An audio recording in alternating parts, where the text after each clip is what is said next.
40 years of marriage, 14,000 days of choosing each other, 500,000 hours of building a life together. All of it can come crashing down in a single moment. One careless word, one thoughtless answer, one truth spoken without considering the consequences. On a sunny afternoon in May 2024, Robert and Dorothy Hamilton walked onto the Family Feud stage celebrating 4 decades of marriage. They left with their relationship hanging by a thread, a family in crisis, and a lesson that would teach millions of viewers that even the strongest love can be broken if we're not careful with each other's hearts. Steve Harvey had seen countless couples on his show. Young lovers, newlyweds, silver anniversary couples. But Robert and Dorothy Hamilton were special, 40 years together, still holding hands, still finishing each other's sentences. They represented everything beautiful about commitment. Until one question, one answer, and one moment of brutal honesty shattered the illusion and revealed a truth that had been hidden for decades. Before we dive into this heart-wrenching story, please hit that like button and subscribe to our channel. We share the most powerful family feud moments that remind us how precious and fragile love really is. Robert Hamilton was 68 years old, a retired high school principal from Birmingham, Alabama. He had spent 35 years shaping young minds, earning the respect of students, parents, and colleagues alike. He was the kind of man people described as a pillar of the community, steady, reliable, honorable. He had gray hair, kind eyes behind wire-rimmed glasses, and the gentle demeanor of someone who had spent a lifetime helping others become their best selves. Dorothy Hamilton, 67 years old, had been a nurse for 42 years before retiring. She had brought babies into the world, held dying patients' hands, and provided comfort to countless families during their darkest hours. She was small in stature but enormous in compassion. With silver hair she wore in a neat bun and a smile that made everyone feel instantly safe and cared for. They had met in 1984 at a church social. Robert was 28, Dorothy was 27. He had recently started his teaching career. She was working night shifts at the hospital. They had married 6 months after meeting, convinced they had found their soulmate. And for 40 years they had built what everyone who knew them considered the perfect marriage. They had raised 3 children together. Michael, now 38, was a doctor. Sarah, 35, was a college professor. Jennifer, 32, was a social worker. All 3 had successful marriages of their own, and between them they had given Robert and Dorothy 7 grandchildren. The Hamilton family was close-knit, gathering every Sunday for dinner, celebrating every holiday together, supporting each other through every challenge. From the outside, Robert and Dorothy's marriage looked idyllic. They still went on weekly date nights. They held hands in public. They spoke about each other with genuine affection and respect. Their children held them up as relationship role models. Their friends envied their connection. Everyone who knew them believed they had figured out the secret to lasting love. But beneath the surface of this seemingly perfect marriage was a secret. A choice made 40 years ago. A decision that had shaped the entire course of their lives. A truth that Dorothy had carried alone for 4 decades, believing it was the kindest thing she could do for the man she loved. When Robert and Dorothy were first married, they had tried to start a family immediately. Both wanted children desperately. But month after month, year after year, pregnancy eluded them. After 5 years of trying, they sought medical help. The tests revealed devastating news. Robert had an extremely low sperm count. The doctors said natural conception was highly unlikely, though not impossible. Robert had been crushed. His sense of masculinity, his dreams of fatherhood, his vision of their future, all of it felt threatened by this diagnosis. Dorothy had watched her strong, confident husband become depressed and withdrawn. He had apologized to her repeatedly, feeling like he had failed as a man, as a husband. They had discussed their options: adoption, continued trying, IVF with donor sperm. Robert had been adamant that if they couldn't have children naturally, they would adopt. He didn't want to use donor sperm. The idea of raising a child that wasn't biologically his while knowing he couldn't father his own was too painful for him to consider. But then 6 months after that devastating diagnosis, Dorothy discovered she was pregnant. It seemed like a miracle. Against all odds, they had conceived naturally. Robert had been overjoyed, his depression lifting immediately. He had felt redeemed, vindicated, whole again. And Dorothy had let him believe it. The truth was different. The truth was that Dorothy, desperate to give her husband the family he dreamed of and unable to bear watching him suffer, had made a choice. She had used donor sperm from a fertility clinic. She had arranged it secretly, telling Robert she was going to her regular gynecologist. She had gotten pregnant on the first try, and when she told Robert the news, she let him believe that their love and perseverance had overcome the medical odds. Michael was born 9 months later, then Sarah, then Jennifer. All three children were conceived using donor sperm from the same anonymous donor. And for 40 years, Dorothy had carried this secret alone. She had told herself it was an act of love, that Robert was their father in every way that mattered, that biology was less important than the family they had built together. She had watched Robert be the most loving, devoted father any children could ask for. She had seen him beam with pride at graduations, walk his daughters down the aisle, hold his grandchildren with tears of joy in his eyes. And she had convinced herself that her deception had been the right choice, that the happiness it had brought them all justified the lie at its foundation. The Family Feud appearance had been organized by their children as a 40th anniversary gift. The whole family was there, children, spouses, grandchildren, all in the audience cheering them on. It was meant to be a celebration, a joyful family memory, a tribute to 40 years of love and commitment. The game had been going wonderfully. Robert and Dorothy were a great team, their decades of knowing each other evident in how easily they communicated. Steve Harvey had commented on their chemistry, asking them what the secret was to 40 years of marriage. They had smiled at each other and said with complete sincerity, honesty and trust. Then came the round that changed everything. Steve Harvey read the question from his card, smiling as he anticipated the nostalgic answers that would follow. Name something you might keep secret from your spouse to protect their feelings. It was a standard Family Feud question, designed to elicit answers like how much you spent shopping, or that you don't like their cooking, or your real opinion of their relatives. Harmless little white lies that most couples could relate to and laugh about. Dorothy was at the podium for the face-off. She buzzed in first. Steve turned to her with his warm smile. Dorothy, name something you might keep secret from your spouse to protect their feelings. And Dorothy, without thinking, without considering the consequences, without remembering that her husband and her entire family were listening, spoke a truth she had carried for 40 years. That you used donor sperm to conceive your children because your husband was infertile, Dorothy said clearly into the microphone. The silence that followed was absolute.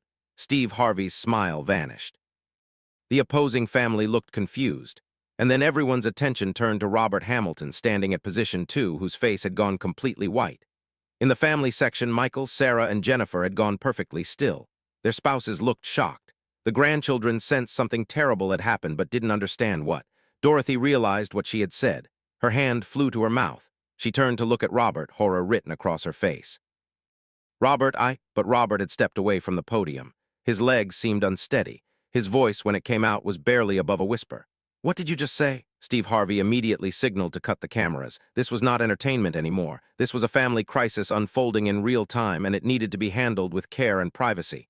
Let's take a break, Steve said gently. Let's move this conversation backstage where you can have some privacy. But Robert wasn't moving.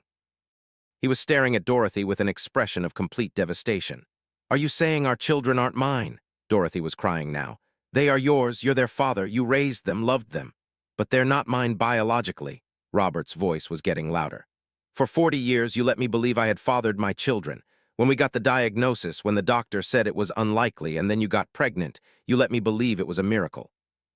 You let me believe I had overcome my infertility. You let me believe. His voice broke. He couldn't finish the sentence. The pain was too raw, too enormous. Michael, Sarah, and Jennifer had made their way down from the family section. They stood in a confused cluster, trying to process what they had just learned. Sarah spoke first, her voice shaking. Mom, is it true? Are we not Dad's biological children? Dorothy couldn't look at her daughter. She couldn't look at any of them.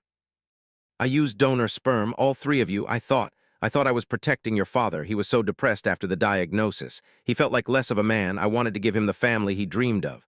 Michael's voice was cold. You lied to us, all of us, for our entire lives. Jennifer, the youngest, looked at Robert. Dad, say something, please. But Robert seemed unable to speak. He was shaking, his breath coming in short gasps. Steve Harvey, recognizing the signs of a potential medical emergency, guided him to a chair. Let's get everyone backstage, Steve said firmly. This family needs privacy and space to process what just happened. In a private room backstage, the Hamilton family sat in stunned silence. The grandchildren had been taken to a separate area with show staff who were trying to keep them entertained and unaware of the crisis unfolding. Robert finally spoke, his voice hoarse. 40 years. 40 years you kept this from me. Every time someone said Michael had my eyes or Sarah had my intelligence or Jennifer had my sense of humor, you knew it was a lie, but you said nothing. Dorothy was sobbing. I know, I'm sorry, I'm so sorry, but I did it for you. I did it because I loved you and couldn't stand to see you suffer. You did it for me. Robert's voice rose. You lied to me for 40 years and you're saying you did it for me? You took away my choice, Dorothy. You took away my right to know the truth about my own family. You made me live a lie and you're telling me you did it out of love. Sarah stepped forward. I need to know something. Do you know who the donor was? Do we have a biological father out there somewhere who doesn't know we exist? Dorothy shook her head. It was anonymous donation. I don't know who he was. The clinic promised complete confidentiality. Michael's voice was bitter. So we don't even know our medical history. Our real medical history. Every time a doctor asks about family health issues, we've been giving them false information because we didn't know the truth. Jennifer was crying. This changes everything, our whole identity, who we are, where we come from. Robert stood up abruptly. I need to get out of here. I need air. I need to think. Dad, please, Michael said. Don't go. We need to talk about this as a family. Robert turned to his son, the son he had raised, the son he loved more than life itself, the son who might not share his DNA. I don't know if I can look at any of you right now without feeling like my entire life has been a lie. I need time. He walked out of the room, leaving his family in shocked silence. Dorothy collapsed into a chair, her 40-year secret finally exposed, her marriage possibly destroyed, her relationship with her children damaged beyond repair. Steve Harvey had been watching from the doorway. He approached Dorothy carefully. Ma'am, I need to ask you something. Why did you answer that question the way you did? Why expose your secret on national television? Dorothy looked up at him with red, swollen eyes. I don't know. The question asked what you might keep secret to protect someone's feelings, and that secret has been weighing on me for 40 years. I've wanted to tell Robert 1,000 times, but I was too scared, too ashamed. And when you asked that question, it just came out, like my subconscious was tired of carrying the burden alone. She broke down completely. I've destroyed my family, 40 years of marriage, 3 beautiful children, 7 grandchildren, all of it destroyed because I thought I knew better, because I thought lying was kinder than the truth. Hours passed. Robert had left the studio and returned to their hotel room alone. The children stayed with Dorothy, trying to process their own shock while also worrying about both parents. The show's producers had arranged for a family therapist to come to the studio, someone who specialized in major family revelations and trauma. The therapist, Dr. Patricia Morrison, listened to the whole story, from Dorothy's perspective, from the children's perspective. Then she asked a question that would begin to shift everyone's understanding of what had happened. Dorothy, I want to understand something. When you made the decision to use donor sperm, you were what, 27 years old? Dorothy nodded. 27 when we got the diagnosis, 28 when I got pregnant with Michael. And you had been married how long? 5 years. Dr. Morrison nodded. So you were a young woman, barely into your 30s, watching your husband fall into depression because he couldn't give you children. You were in a time when infertility carried enormous stigma, especially for men, and you made a decision that you thought would save your husband's mental health and give you both the family you desperately wanted. She looked at Michael, Sarah, and Jennifer. I'm not saying the lie was right, but I want you to understand the context in which it was made. Your mother was trying to solve an impossible problem with limited options and immense pressure. Michael spoke up. But 40 years, Dr. Morrison. She kept it secret for 40 years, even after Dad came out of his depression. Even after we were adults, she could have told us at any point. That's true, Dr. Morrison agreed, but think about it from her perspective. Once the lie was established, once your father believed you were his biological children, how could she tell the truth without destroying everything? The longer the secret lasted, the harder it became to reveal. Dorothy found her voice. Every year that passed made it worse. I kept thinking maybe next year, maybe when the kids are older, maybe after Robert retires, but there was never a good time, and I convinced myself that the truth would hurt everyone more than the lie protected them. Sarah asked the question they were all thinking. What do we do now? How do we fix this? Dr. Morrison was direct. I don't know if you can fix this. Some things break in ways that can't be mended back to their original form. But you might be able to build something new from the broken pieces. The question is, are you willing to do the work? She looked at each of them. Michael, Sarah, Jennifer, you need to decide if you can forgive your mother for the lie while still acknowledging the hurt it caused. You need to decide if the man who raised you is still your father, regardless of biology. These are not easy questions, and there's no right answer that works for everyone. Jennifer spoke softly. He's my dad. Biology doesn't change that. He taught me to ride a bike. He sat through every terrible school concert. He walked me down the aisle at my wedding. That doesn't stop being real just because we don't share DNA. Michael nodded slowly. I'm angry at Mom for lying, but Jennifer's right. Dad is our father. That's not up for debate. Sarah added, the question is whether Dad can still see us as his children, whether he can forgive Mom. Whether this revelation destroys 40 years of love or just transforms it into something different. Dr. Morrison stood. Your father is at the hotel. I think it's time we go talk to him. But I want you to be prepared. He may need significant time to process this. His entire identity as a father has been called into question. That's devastating for any parent, but especially for a man who struggled with infertility and spent 40 years believing he had overcome it. They found Robert sitting in the hotel room, staring out the window. He didn't turn when they entered. Michael spoke first. Dad, I need to say something. I'm 38 years old. You've been my father for every single one of those years. You taught me right from wrong. You showed me what it means to be a man, a husband, a father. Nothing about biology changes that. Sarah moved to sit beside her father. When I think about my childhood, I don't think about DNA. I think about you staying up all night with me when I had the flu. I think about you helping me with my science projects. I think about you telling me I could be anything I wanted to be. That's what makes you my father. Jennifer knelt in front of her father, forcing him to look at her. Dad, I know you're hurt. I know you feel betrayed, but please don't let this secret change how you see us. We're your children. We've always been your children. We always will be. Robert's voice was choked with emotion. I look at you three and I see my whole world. But now I don't know what's real. Did I see myself in you because you actually have my traits or because I wanted so desperately to believe you were mine? Dr. Morrison spoke gently. Robert, may I share something? Fatherhood is not about genetics. It's about showing up every day. It's about love, sacrifice, teaching, protecting. By that measure, you are completely and totally their father. No one can take that away from you. She continued, but I understand that you feel betrayed. Your wife made a decision that affected your entire life without your knowledge or consent. That's a legitimate violation of trust. The question is, can you separate your hurt about the lie from your love for your children? Robert looked at his children, the three people he loved most in the world. I don't blame you. None of this is your fault. You're innocent victims of your mother's deception, just like I am. He took a shaky breath. I love you. All three of you, biology doesn't change that. You're my children. You'll always be my children. The relief on their faces was palpable. They moved together, embracing their father in a tight group hug. But Dorothy, standing in the doorway, was notably excluded. Robert pulled back from his children and looked at his wife. I don't know if I can forgive you. I don't know if our marriage can survive this. You took away my choice. You built our entire life on a lie, and I don't know how to get past that. Dorothy nodded through her tears. I understand. I don't expect forgiveness. I just want you to know that I love you. I've loved you from the moment we met. Everything I did because I couldn't stand to see you hurting. But I know now that my solution was wrong. I should have trusted you with the truth. She continued, if you want a divorce, I'll understand. If you need time apart, I'll give you that. Whatever you need, I'll respect it.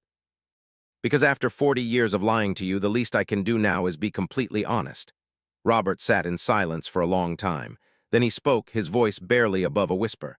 I need time, I need space to process this. I need to figure out if I can rebuild trust with you after this enormous betrayal. He looked at Dr. Morrison.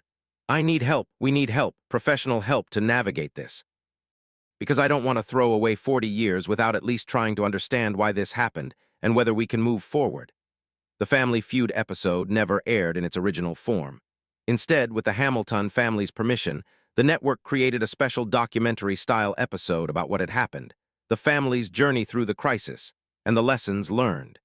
It became one of the most watched and most discussed episodes in the show's history. Robert and Dorothy separated for 6 months, not divorce, but space. Robert moved into a small apartment while they worked through intensive marriage counseling. Dorothy attended individual therapy to understand why she had made the choice she did and why she had kept the secret for so long. The children also sought therapy, both individually and as a group. They had to process their own feelings about their identity, their mother's deception, and their biological father, whoever he was. Michael went so far as to submit his DNA to ancestry databases, hoping to find half-siblings or genetic relatives who might provide information about the donor. He did find matches, half-siblings, 11 of them, all donor conceived by the same man. They formed a support group, connected by biology but strangers in every other way. Michael learned that his biological father had been a medical student in 1988 who had donated sperm to pay for school. He was now a successful cardiologist in California, married with children of his own, and had no idea that his donations had resulted in at least 12 offspring. When Michael shared this information with Robert, fearing it might deepen the wound, Robert surprised him. He gave you genetics, Robert said, but I gave you everything else, and that makes me your father. That conversation marked a turning point. Robert began to see that biology was just one small piece of fatherhood. The real work, the love, the teaching, the sacrifice, the presence that had all been his. No one could take that away from him. After 8 months of intensive therapy and separation, Robert made a decision. He invited Dorothy to dinner at the restaurant where they had their first date 40 years earlier. She arrived nervous, uncertain what he was going to say. Robert spoke first. "I've spent 8 months being angry at you, 8 months feeling betrayed, 8 months wondering if I ever really knew you. And you know what I've realized? I did know you. I know the woman who stayed up all night with sick children. I know the woman who worked double shifts to help me through grad school. I know the woman who held my hand through my father's death and my mother's Alzheimer's."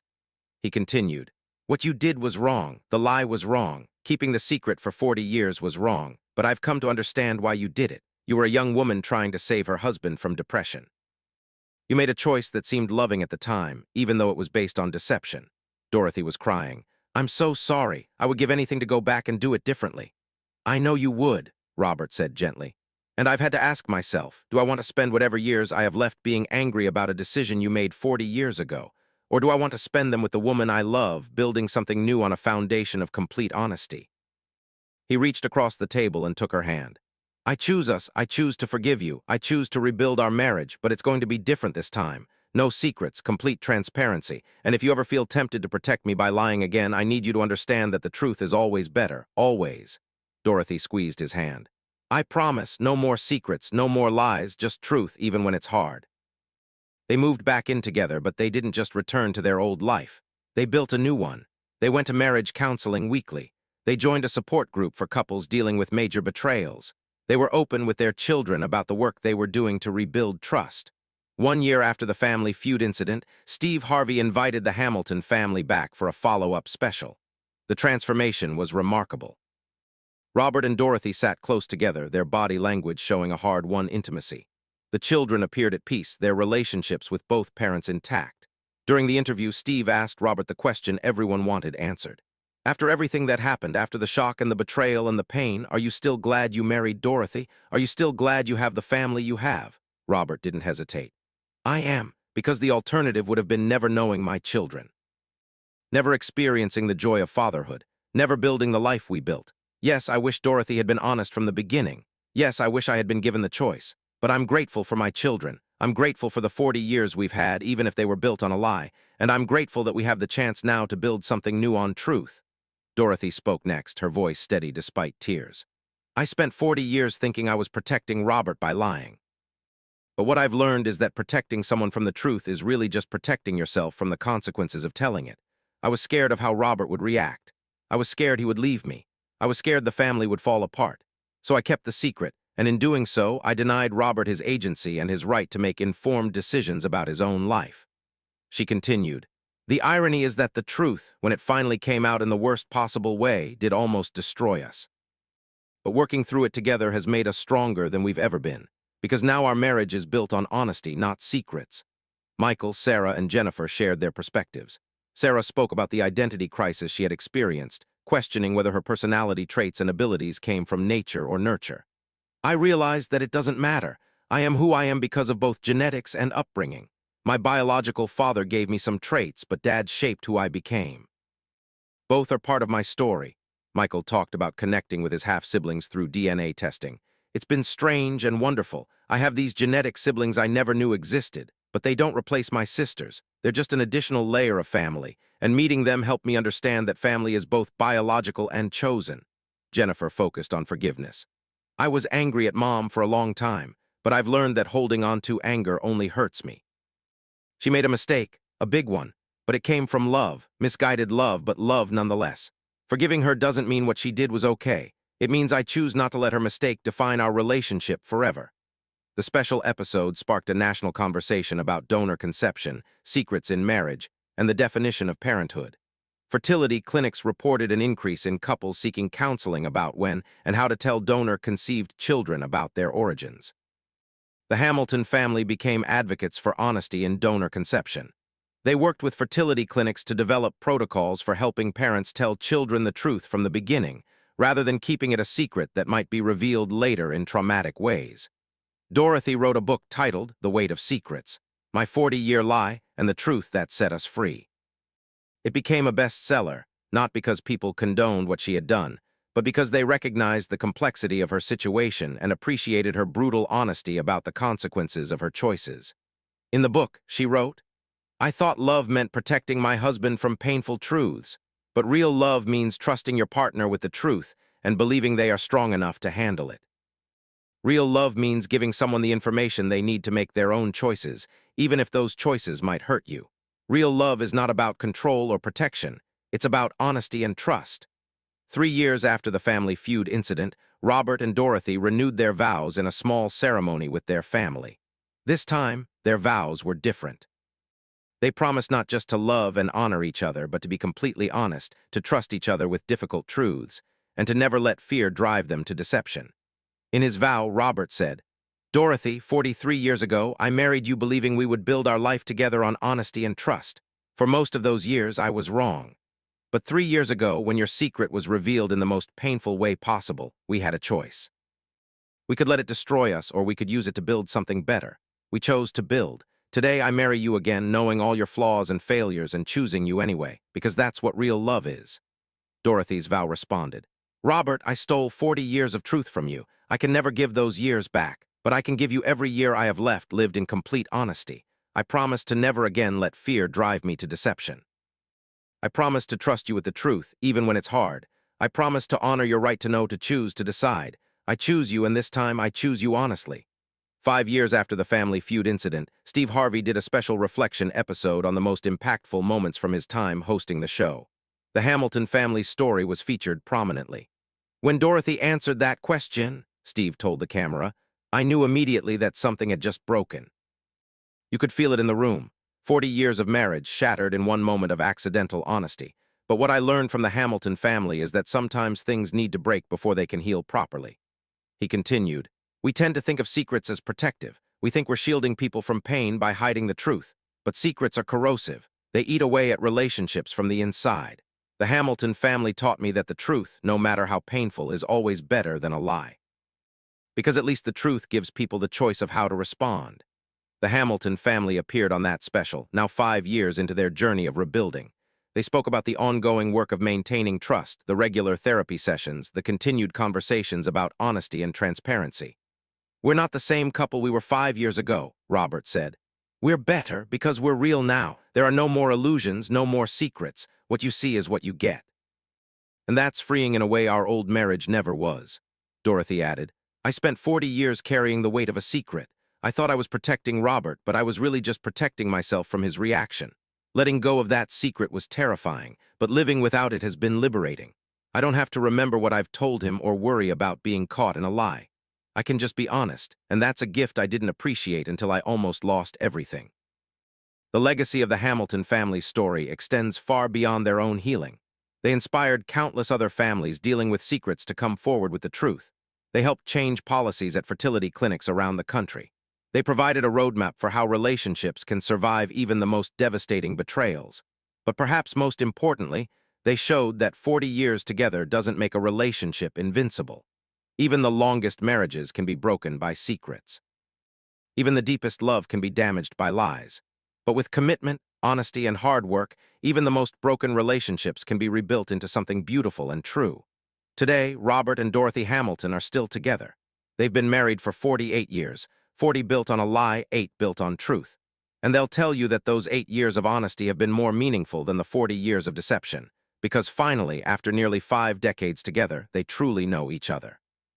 Their grandchildren are growing up knowing the full truth of their family story.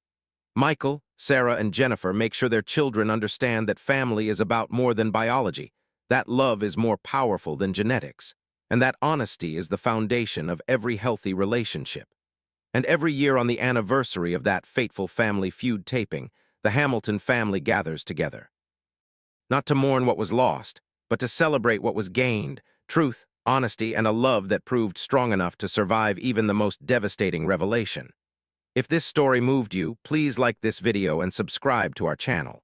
We share powerful Family Feud moments that teach us about love, honesty, forgiveness, and the resilience of the human spirit.